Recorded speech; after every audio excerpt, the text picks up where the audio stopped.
More than 1,000 samples tested at the National Centre for Disease Control, the nerve centre of India's fight against coronavirus outbreak. More than 25,000 phone calls from India and around the world received at the NCDC. NDTV's Vishnu gets you a look into all the testing facilities of NCDC. Here's a look. We're at the National Centre for Disease Control here in Delhi. This is one of the centres which is very much at the forefront of the war against the COVID-19 virus.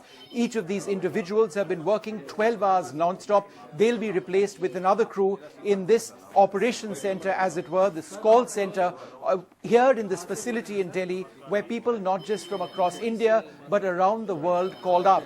The numbers here are truly staggering. Total calls received 8 hours ago, 25,730. Total emails received 8 hours back, 23,076. These numbers will be compiled later on once again based on what is tabulated on each of these individuals over here. And the questions they get are basic. Sometimes they could be serious on other occasions. People ask, I have a headache, I have a runny nose, should I be tested for COVID-19? And the questions themselves lend themselves to familiar answers. Have you traveled abroad, or have you come in contact with those individuals who have contracted the virus, the COVID-19 virus? And depending on that, on a real-time basis, advisories are sent to various state governments saying there is this individual who has called, we believe that he or she should be tested. And if that's the case, then state mechanisms kick in.